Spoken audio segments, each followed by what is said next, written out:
Hello everyone, welcome back to the channel. Something worth knowing today about the new Pope is his namesake, Leo. And you could go back to Leo I, who famously in the mid-400s walked out to the encampment of Attila the Hun, who was about to have his Huns overrun Rome, rape, pillage, sack the city. Rome didn't stand a chance. Leo walked out and supposedly met with him, hung out in his tent for a bit, said some things to him, convinced him to not do so. And Attila and his encampment eventually just packed up and left the city intact. And he wasn't Leo the First or anything. He was just Leo. He was the first Leo. Well, then we get to Leo the 14th yesterday. And he is modeling his name after Leo the 13th, who was a pope in the late 1800s and the start of the 20th century, the first few years of the 20th century.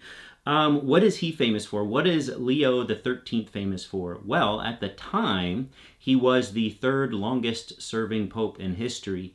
John Paul II served longer as pope than him, but he was pope for a good 25 years or so. He was Italian, and he wrote this thing called Rerum Novarum. And this was at the height of the Industrial Revolution, just taking over everything. He was concerned with workers. He was concerned with exploitation. He was concerned with capitalism. He was also concerned with socialism. Karl Marx was big at the time, and he was just as much against socialism as he was against certain types of capitalism.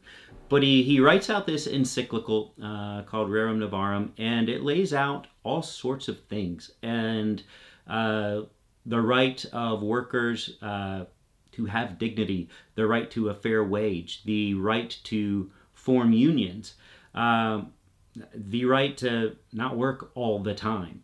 And then on the behalf of the employers, the capital, they have rights too. They have right to own property. We all have right to own property. This was a big thing that he saw as a problem, was the rise of socialism and the relinquishing of private property to the state. And that would be terribly wrong in his opinion. So he was writing against that as well. Workers also have obligations. If you are a worker, if you do have these things fulfilled on the part of the employer, well, you have obligations too. You have an obligation to work, to to give it a fair effort, to do what you are supposed to do. You are supposed to uphold your end of the bargain too. There is nothing wrong with any of this. 100 years later, with the collapse of Soviet communism, around 1990 or so, this thing was written in 1891. Well, Pope John Paul II was a pretty huge fan of Leo the 13th. He cited him frequently in his own encyclicals. And recall, a big part of the collapse of Soviet communism was in Poland, where Pope John Paul II was. And the labor movement there, Solidarność, I believe is what the signs said. And we would see that, if you're old enough, you would see that on the news at night.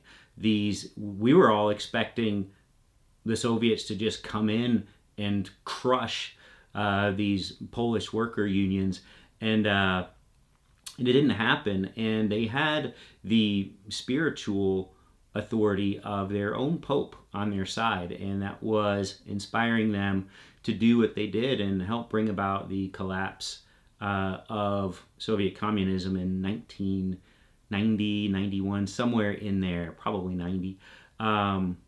But this was a joint effort that went on through the 80s with Pope John Paul II, with Ronald Reagan, against the Soviet Union. So you could say that this document played a big part in the collapse of the Soviet Union 100 years later.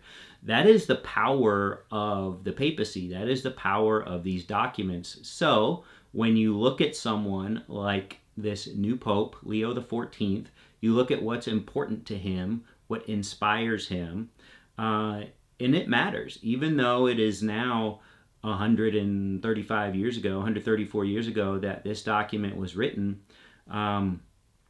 this guy has clearly made his choice. He has looked at what's important to him.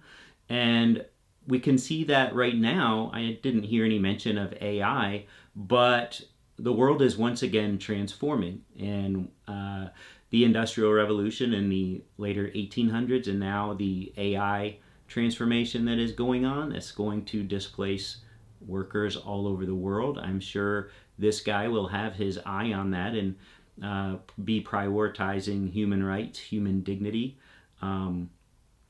This is pretty exciting stuff to me. I think we've got the right guy for the job. Very excited about it. And anyway, just thought that was worth knowing and thought I would share it with you all. So have a great day, have a great weekend, and we'll talk later.